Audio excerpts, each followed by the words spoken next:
नमस्कार, आप देख रहे हैं बहस बिहार की और आपके साथ मैं हूं विवेक।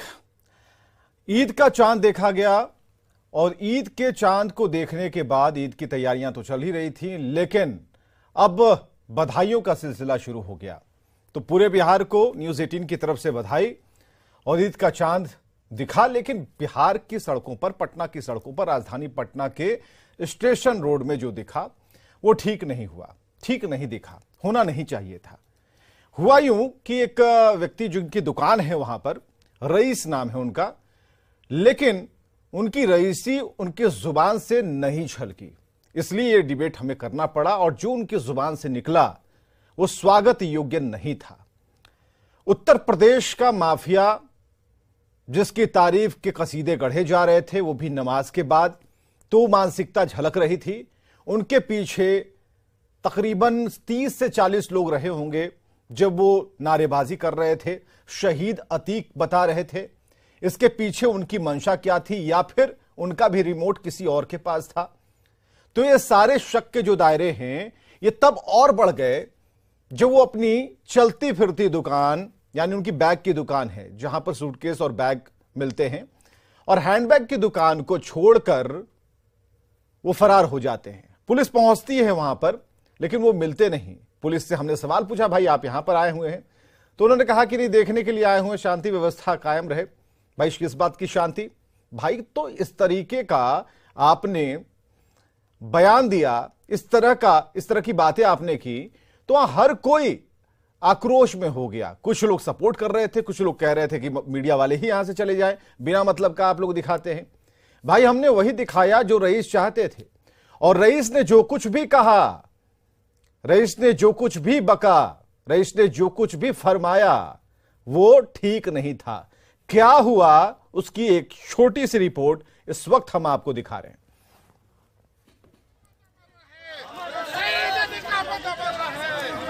सुन लीजिए, उस माफिया को शहीद बताते हुए नारेबाजी हो रही है, जिसके ऊपर हत्या, रंगदारी, लूट और अपहरण जैसे सैकड़ों मामले दर्ज थे। अतीक अहमद यूपी के सबसे बड़े माफिया में से एक था। उसे प्रयागराज में 3 बदमाशों ने पुलिस सुरक्षा के बीच गोलियों से भून डाला। हत्या के बाद से अतीक अहमद के पक्ष में कहीं पोस्टर तो कहीं नारेबाजी की जा रही है। शुक्रवार को अलविदा की नमाज के बाद पटना के जामा मस्जिद के बाहर रईस आजम नाम के व्यक्ति ने अतीक अहमद अमर रहे के नारे लगाए और अतीक को शहीद बता दिया।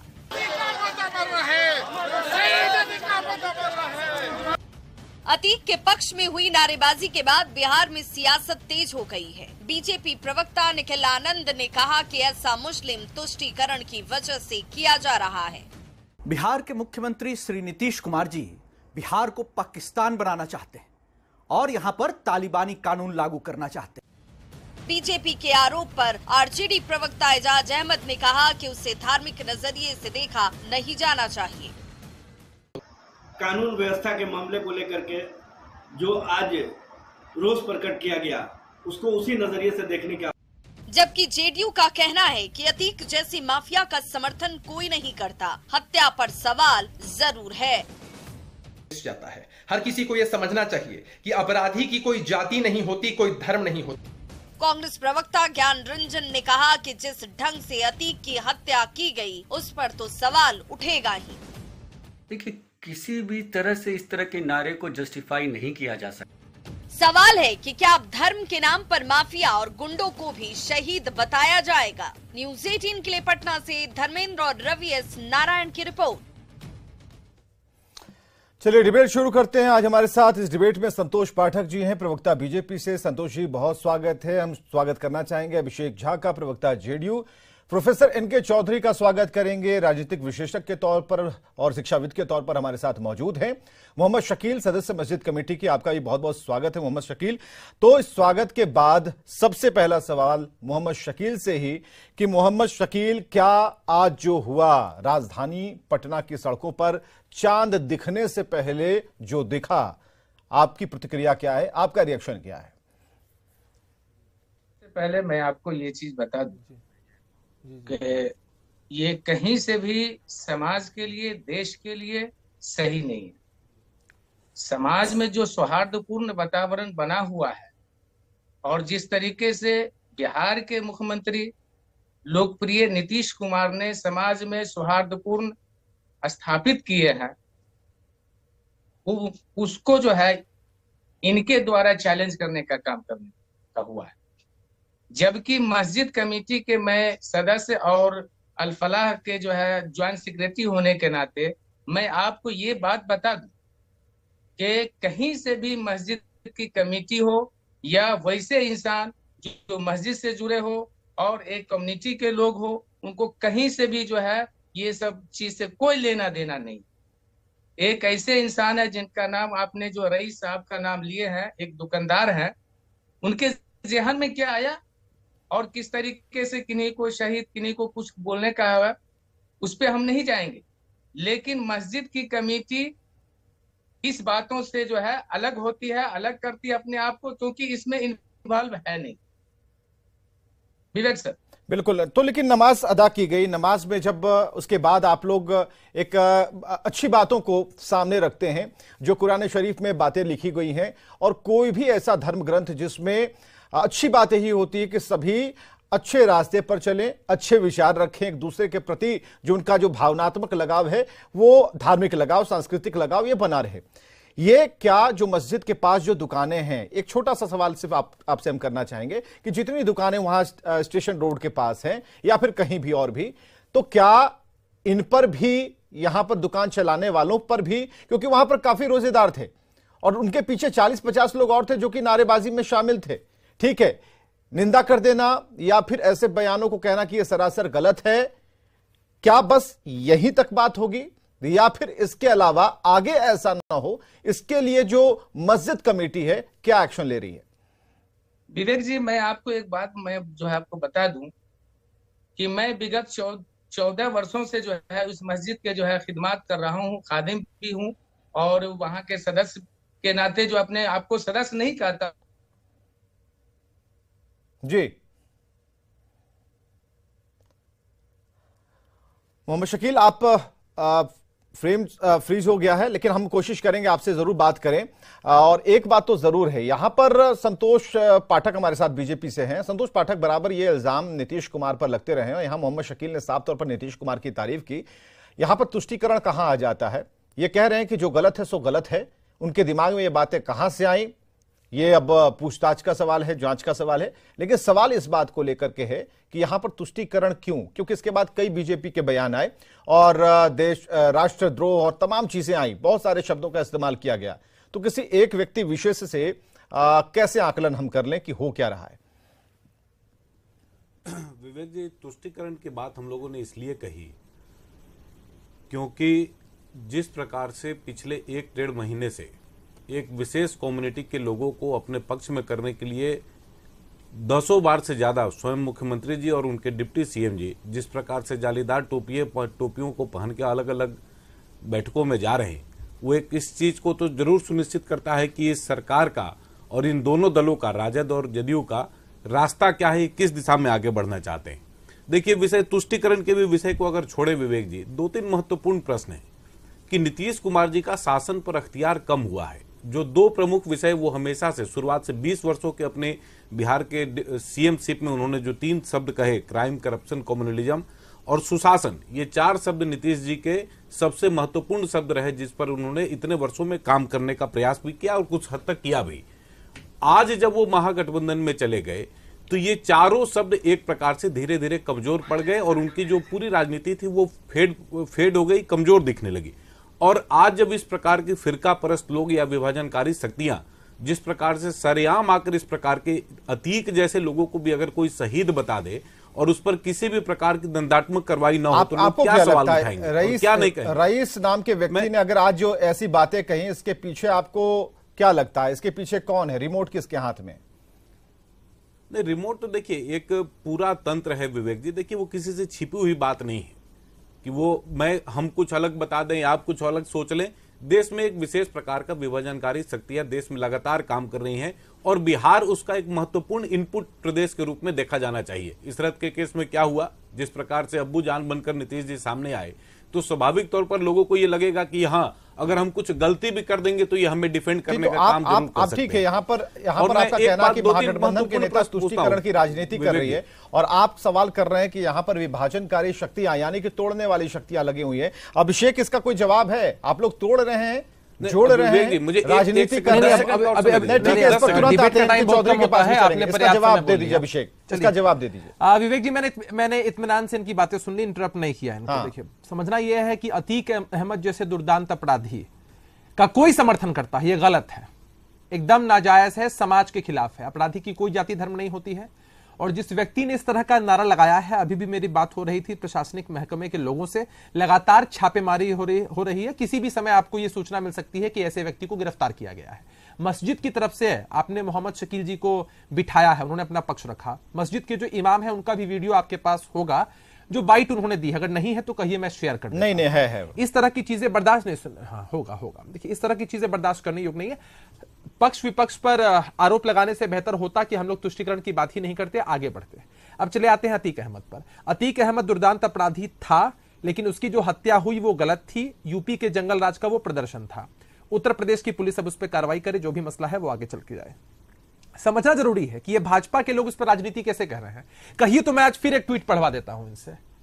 पिछले दिन मैंने ट्वीट पढ़ाया था ना भाजपा के प्रवक्ता से, आज कौन सा आपको याद होगा? जवाब दीजिए ना, ट्वीट पढ़ाने में क्यों लगे? रही है, मैं आपको सुन रहा हूं। ट्वीट पढ़ाने में क्यों लगे? न्यूक्लियर डील वाला मतदान, आप आपको याद दिला रहा हूं, न्यूक्लियर डील वाला मतदान। शांत रहिएगा कि मैं डिबेट खराब कर दूं। 1000 ट्वीट तो शांत रहिएगा कि मैं डिबेट खराब कर दूं। सामने पड़ा हुआ है। अरे शांत रहिएगा कि डिबेट खराब कर दूं मैं। यूपीए की सरकार खतरे में थी, 2008 का मसला है। इन्हीं अतीक अहमद का जो भाजपा प्रेम है मैं आपको बताता हूं। अविश्वास प्रस्ताव लाया गया था भाजपा नेतृत्व वाली एनडीए ने। अतीक अहमद तब सपा में था, सपा प्रस्ताव के विरोध में थी, लेकिन अतीक ने 5 अन्य सपा सांसदों के साथ भाजपा के पक्ष में मतदान किया था। अच्छा, ये लोग जिसके साथ खड़े हैं तो विवेक जी, नहीं ठीक है, एक और बात होगी नहीं होगी। ये तो ये सवाल नहीं है कि कैसे अतीक अहमद का सवाल, कैसे अतीक अहमद का सवाल भाजपा ने किया? सीधा सवाल है। बीजेपी ने जो आपसे सवाल किया, संतोष पाठक ने सवाल किया, संतोष पाठक का सवाल अभिषेक जी ये है। नहीं ठीक है, आपसे यही पूछा ना हमने, आप इसे गलत ठहरा रहे हैं। यूपी की राजनीति में मत घुसिए, पुलिस अपनी तरफ से और जांच एजेंसी अपनी तरफ से काम कर रही है, बस इतना है। आखिर इतनी हिम्मत, देखिए बीजेपी का सवाल, सुनिए, बीजेपी का सवाल है बिहार में इतनी हिम्मत कैसे? ठीक है, उत्तर प्रदेश में क्या चल रहा हो छोड़िए ना। अभिषेक झा एक सवाल है कि आखिर बिहार में इतनी हिम्मत कैसे, मानसिकता में इतनी गंदगी कैसे? अरे 8 दिन से लगातार जालीदार टोपी पहन के इनके नेता ईद का भोज खा रहे हैं, तो क्या होगा? कहिए जालीदार टोपी से नफरत है। कहिए नफरत है, नफरत की क्या बात है? कहिए, लेकिन जालीदार टोपी जो करने का प्रयास कर रहे हैं उस पर तो सवाल उठेगा ना भाई। अरे आपको जालीदार नफरत की बात नहीं है, लेकिन जो भोड़ा प्रदर्शन आपके नेता कर रहे हैं उस पर तो सवाल हम लोग उठाएंगे ना। चलाइए, बोल उठाएंगे कि नहीं उठाएंगे? प्रवक्ता एक्सपोज्ड, जालीदार टोपी से नफरत, साफा से नफरत। नहीं, हम तो नफरत की बात बोल ही नहीं रहे। बोलिए, कहाँ नफरत की बात जिंदा था तो लेकिन जिस प्रकार का प्रदर्शन राजद और जदयू के लोग कर रहे हैं। ठीक है, मोहम्मद शकील, हाँ ठीक है, मोहम्मद शकील क्या कहना चाहेंगे? मोहम्मद शकील सवाल नहीं उठाएंगे। अच्छा एक मिनट रुकिए, उस पर सवाल उठाना छोड़ देंगे। ठीक है, एक मिनट रुकिए। किसको टोपी और किसको चंदन चाहिए? रुक जाइए। अरे टोपी चंदन के बहस में मत जाइए भाई, रुकिए। मोहम्मद शकील की सुनिए, हाँ दबाइए भाई स्टूडियो। हाँ मोहम्मद शकील अपनी बात कहिए। शकील जी अपनी बात कहिए। देखिए विवेक जी, जी जी जी आवाज आ रही है, बोलिए। ये हमारे मजबूर कर दिया हम लोगों ने इनको। ठीक है, रुकिए, मोहम्मद शकील को सुनिए। विवेक जी ठीक है, एक मिनट अभिषेक, एक मिनट आ रहे हैं, थोड़ा सब्र रखिए। ठीक है, रुकिए। हाँ जरा एक मिनट मेरी भी बात सुनी जाए। जी बोलिए। ये जालीदार टोपी या ये सब कुछ नहीं है। सबसे बड़ी बात है कि समाज में ऐसे लोग पनपते क्यों हैं, पहला नंबर। दूसरा नंबर, माननीय मुख्यमंत्री जी का मैं शुरू से देख रहा हूं कि उन्होंने सर्वधर्म सर्वजात समभाव को जो है स्थापित करने का काम किया है। और जिस तरीके से कुछ लोग जो है अराजकता फैलाने की कोशिश करते हैं, जैसे सुन लिया जाए विवेक जी, ये लोग विवेक जी सुन लिया जाए, विवेक जी हमारी बात को सुन लिया जाए। और इनकी भी भाषा बदल गई। अब सुन लीजिए इनकी बात। वोटों की चिंता है। जी, हम आवाज आ रही है। मोहम्मद शकील, आप अपनी बात पूरी कीजिए। अरे हमें किस चीज की चिंता? कमेंट पे मत जाइए मोहम्मद शकील, आप कमेंट पे मत जाइए, अपनी बात रखिए। नहीं, हमें वोट की कोई नहीं है, हमको बिहार का आज यही चीज। अरे भाई आप लोग रुकिए, प्रोफेसर एनके चौधरी का लिहाज कीजिए। सीनियर हमारे भी सीनियर प्रोफेसर बैठे हुए हैं, रुकिए, उनके पास हम आ रहे हैं। चिंता है जी, बिहार के 14.5 करोड़ जनता की चिंता है। हाँ, हम जालीदार टोपी और ये जो है मुरट्ठा पे नहीं जाते हैं। हम लोग जो है समाज में सौहार्दपूर्ण वातावरण जो जिस तरीके से हो और हमारा बिहार, हमारा देश इस तरीके से सुख समृद्धि की ओर आगे बढ़े, उसके लिए सोचेंगे। और जहां तक बात ये लोग बीजेपी आपसे सवाल कर रही है। मोहम्मद शकील, संतोष पाठक बीजेपी के प्रवक्ता हैं, आपसे कुछ सवाल करना चाह रहे हैं। के प्रमुख मुद्दे हैं जो लोग विपक्ष के लोग उठाते हैं, उन मुद्दों पर वोट करेंगे? पूछिए। हम लोग का यही है कि हम लोग जो है देश, समाज और राज्य के विकास जो करेगा हम लोग उनके साथ है। बिहार में हम देख रहे हैं कि बिहार में माननीय नीतीश जी करवाई हुई है, विवेक जी एक तरफा करवाई। मोहम्मद शकील इस महागठबंधन से पहले, मोहम्मद शकील इस महागठबंधन से पहले जेडीयू और बीजेपी की सरकार थी, तो क्या वो सरकार ठीक काम कर रही थी? पर वोट हो गया तो सबसे पहले आप ही लोग जाइएगा। कहाँ गया 10 लाख नौकरी? कहाँ गया 10 लाख नौकरी? दिलवाइए ना। चलिए 10 लाख नौकरी है। प्रोफेसर एनके चौधरी को लाइए भाई। Professor NK Chaudhary, professor NK Chaudhary, रुकिए। प्रोफेसर एनके चौधरी, अतीक को शहीद बताने वालों के पीछे कौन है, किसकी साजिश है, कैसी मानसिकता है? Professor NK Chaudhary. सर्वप्रथम मैं इस्लाम धर्मावलंबियों को इस अवसर पर ईद मुबारक की शुभकामनाएं देता हूं। जो माहौल बना है किसी के हित में नहीं है, मानवता के हित में नहीं है। और आज का दिन ऐसा दिन है जब हमें उन लोगों को मुबारकबाद देना चाहिए, बिल्कुल, जो पिछले 1 महीने से फास्ट पर थे और कल ईद मनाएंगे। हमारी बहुत बहुत शुभकामनाएं। दूसरी बात जो रईस साहब ने की है, अभी जो भी नाम हो रईस आजम ने, वह सही नहीं है। ऐसा नहीं करना उनको चाहिए था। और जिन्होंने उनका साथ दिया उन्होंने भी सही नहीं किया है। इससे एक गलत संदेश समाज में जाता है और शहीद शब्द का अपमान होता है। शहीद शब्द हमने उनके लिए यूज किया था जिन्होंने आज़ादी के लिए या किसी मानवता के पक्ष में किसी बड़े काम के लिए अपनी कुर्बानी दी थी। चाहे वो शहीद आजम भगत सिंह हों, अशफाकुल्लाह साहब हों, राजगुरु हों, सुखदेव हों, या उनके जैसे अन्य लोग हों, चंद्रशेखर हों, जिन्होंने देश की आज़ादी के लिए या फिर बड़े कॉज के लिए अपनी कुर्बानी दी थी। मैं मानता हूँ इस शब्द का सम्मान होना चाहिए। इस शब्द का उपयोग आम तौर से नहीं होना चाहिए और ख़ास करके उन लोगों के लिए नहीं होना चाहिए जिनका संबंध या जिन पर ये आरोप है कि वो गलत काम में लिप्त हैं, क्राइम में इन्वॉल्व हैं, आतंक में इन्वॉल्व हैं। स्वाभाविक रूप से ऐसे सभी लोगों को इससे दुख होगा। जहाँ तक इसका राजनीतिक पक्ष का सवाल है जी, आप जानते हैं कि इस देश में 2 ऐसे शब्द हैं जिसका करीब करीब सभी पार्टियां, करीब करीब मैं कह रहा हूं, सभी पार्टियों को मैं नहीं कह रहा हूं, दुरुपयोग राजनीतिक लाभ के लिए कर रही हैं। मैं पार्टियों का नाम नहीं लूंगा क्योंकि लोग अपनी गलती को दूसरे की गलती के नाम पर जस्टिफाई करते हैं।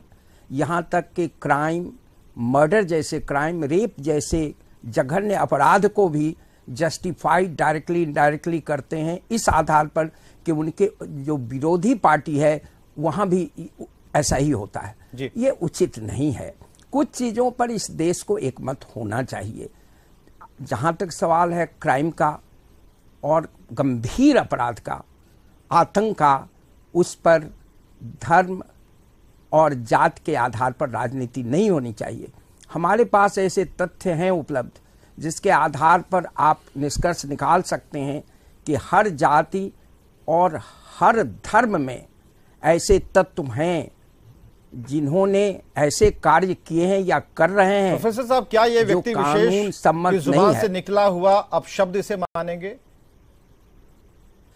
मैं समझता हूं अब भी इसको जनरलाइज करना उचित नहीं होगा। बिल्कुल सर। लेकिन जो उन्होंने कहा है और वो सिर्फ उन्हीं की आवाज है, ये कहना भी उचित नहीं होगा। एक ऐसा सेक्शन है, और मैं आज भी मानता हूं कि ये सेक्शन माइनॉरिटी में है, बहुत छोटा तबका है जी, जो इस तरह की विचारधारा से लैस है। देखिए, मोहम्मद शकील जिम्मेदारियां आपकी बढ़ रही हैं, साहब जो कह रहे हैं उसे तो लगता है, अगर कह रहे हैं प्रोफेसर एनके चौधरी कह रहे हैं तो आपकी जिम्मेदारियां यहां बढ़ रही हैं, क्योंकि आप अगर जिस मस्जिद के आसपास या फिर जो जिस तरीके से आप धार्मिक चीजों को लेकर आगे चलते हैं और लोगों को अच्छी बात बताते हैं, तो ये जिम्मेदारियां आपकी हैं कि आपकी ही मस्जिद के नीचे जो दुकानें हैं, जिन लोगों ने दुकान लगा रखी है, उनके दिमाग को भी पढ़ना, उनकी मानसिकता को भी जांचना, ताकि माहौल बढ़िया रहे। एक बार फिर से न्यूज़ 18 की तरफ से ईद की ढेर सारी शुभकामनाएं और बधाई। बहुत बहुत शुभकामनाएं।